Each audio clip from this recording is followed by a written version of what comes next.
Hi everybody, and welcome back to another Shearer Smokes. You join me here in Bucklershard, Bewley, in the lovely county of Hampshire.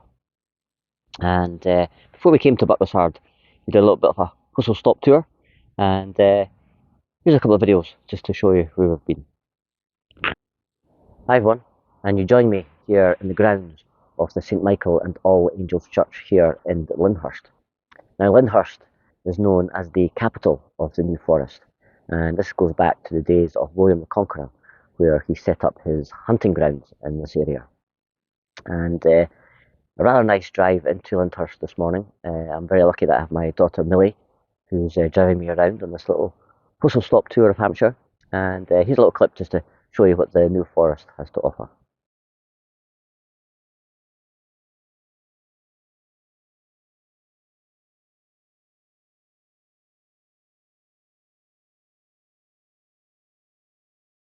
I came out for a bit of a wander, as there was something of interest I wanted to share with you. And here's a video to show you what that is.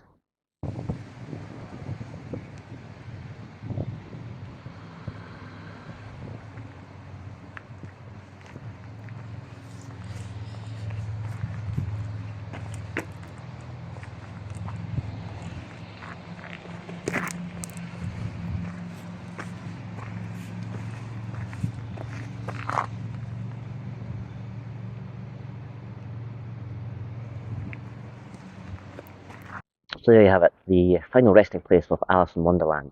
And it's the resting place of Alice Liddell Hargreaves, whose father was a great friend of Lewis Carroll. And Lewis based the stories Alice in Wonderland, Alice Through the Looking Glass, on Alice herself and her adventures. And it's really nice to know that she's been laid to rest here in such nice surroundings. So we're going to be heading off to a place a few miles just down the road where we're going to visit another graveyard and another very interesting grave, something that you'll find of interest. And I've just been off for a cup of tea, and in Lyndhurst, where else is there to go other than the Mad Hatter tea rooms?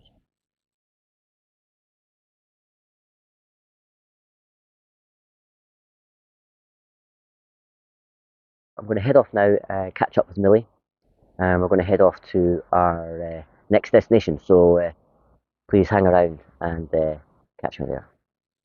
So we are here in Brockenhurst, and on our way to Brockenhurst, we stopped off at Minstead, and an interesting grave that I spoke about while in Lyndhurst. And here's a little clip to show you what I mean.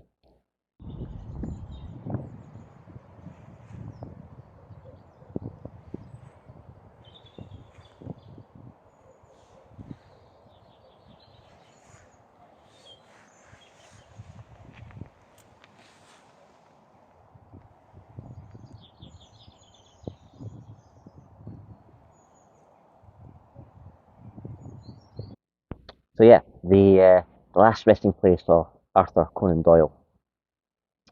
Now that is actually his second place of interment, because originally Doyle was buried in his estate at home.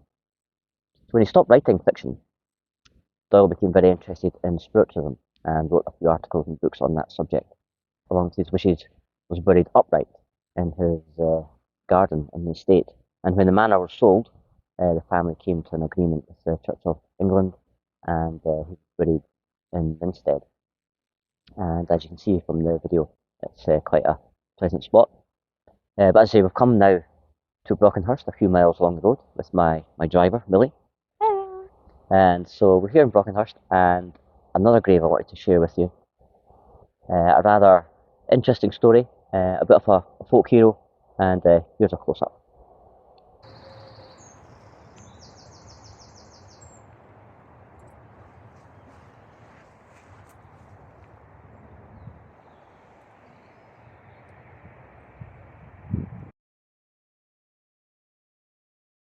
Yeah, so Millie, you were just here last week, and you know a little bit about Harry. What can you tell us? That's right, I do. So Harry passed away in 1905, and he came to Brockenhurst in his 40s. He lived in the woods in an old hut, and he was known by the villagers as the snake catcher. And that is because, well, his main purpose was to go out and collect and release all the snakes. Now, he mainly caught grass snakes and adders, and over his 18 years as a snake catcher, he caught 30,000 snakes. Wow, and I also believe, Millie, that a lot of the snakes that he caught were actually given to the zoo in London. Some of them were kept, some of them were used as food for the other animals. But yeah, quite a local figure, well known in Brockenhurst. And when Harry sadly died in 1905, the local populace got together and made the rather fitting memorial to Gresham Mill. And again, it's just a rather nice setting. And interestingly, just at the top of the video, you'll notice in the background, and I'll pop a picture in at the end, is the actual one of the Commonwealth Memorial graves. And buried here is mainly New Zealand servicemen who served during World War One. And the reason we found out just today by one of the guardians at the church told us that there was a hospital just at the back of the church. And during World War One, when servicemen were injured, they were shipped across, and the closest place, of course, was in Southampton. And from Southampton, they were trained into Brockenhurst and came to the village hospital here. And a few did survive their wounds and were either sent back to the front or sent back home. Sadly, the ones that didn't make it, of course, stayed here. But it's well maintained by the Commonwealth War Commission. And in fact, in the next few days, it's coming up to Anzac Day, and the church warden is telling us there's going to be quite a big service here. We continue our tour, and we're heading now to the home of shipbuilding, Hampshire, and it's Bucklershard.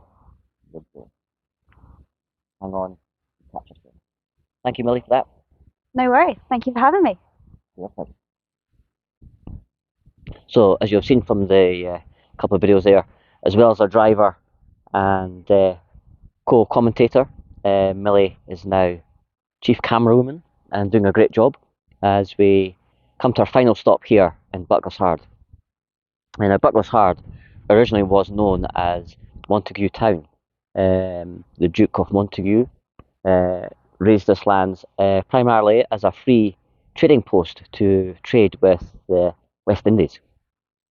It then became, in the 18th century, a shipbuilding area, and has quite an amazing history. And Millie's just going to do a little pan round to give you an idea of the area. And as she comes round, you'll see Bewley River, onto which the ships were launched, and of course, Bewley River leads on to the Channel. So a great spot for shipbuilding and for launching ships. This is actually now a national museum, and these cottages belong to all the shipbuilders. And the gravel that you see coming down the middle of the green is where the ships were actually launched. So yeah, so a great area for shipbuilding and of course for launching ships right into the, as I said, the Bewley River. So in the 18th century, Henry Adam came along, a very famous shipwright, and his actual offices were at the end of what is now the Master Builders Hotel. And as I said, 18th century, shipbuilding was a huge thing here, and would you believe 43 ships were launched here at Bucklershard, 3 of which fought at the Battle of Trafalgar in 1805. In the 19th century, boat building started to wane off here at Bucklershard, and this area was used to build motorised torpedo boats during World War One. And during Operation Overlord for the invasion of Normandy, this was used as a base for the landing craft.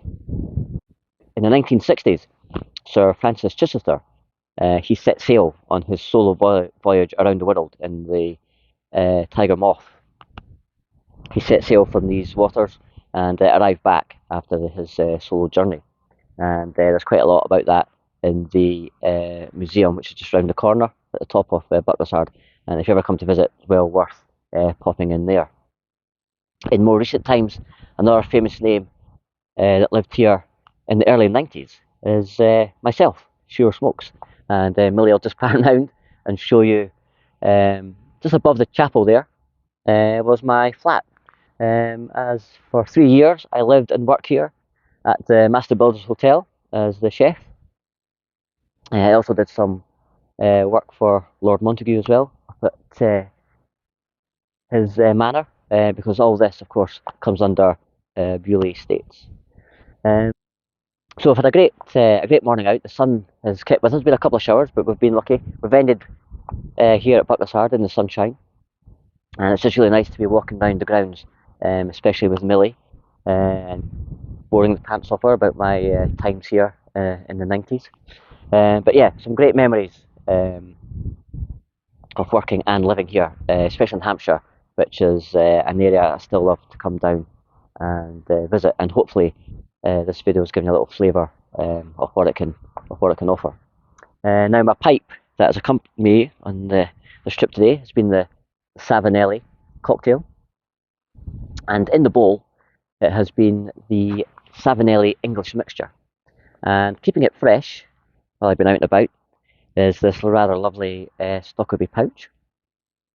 So a special thanks to your friend and mine, Gary, Olden in the Way, out there in Chicago. Gary sent me a lovely little package which arrived just as I was leaving. And in the package, along with my rather amusing pouch, was a fresh tin of Presbyterian, which I really enjoy, and a little twist of rum twist, which I've not tried, but very much looking forward to that. So Gary, when you catch up with this video, thanks very much. Of course, Gary has been busy himself. He was at the Chicago Pipe show just last weekend, which was a great success, and they just seem to be getting bigger and bigger. And Gary plays a huge part in organising it as well as working at these events. And if you get a chance, go onto his channel and you'll check out a review on there. So yeah, we're just going to have a little wander about now, and while the sun's still out, before heading back to Millie's. And we're off to Southampton for tea tonight. I believe we're doing Thai. Is that right, Millie? Yeah, a bit of Thai. So looking forward to that. So it's been a great trip, and I head back up the road on Thursday night via London, and Millie and I are going to spend a few hours catching up with some friends there. So looking forward to that as well. So thanks again for joining in. Hope you enjoyed what you've seen, and until the next time, as always, my name's Shearer. Enjoy your smokes. Shearer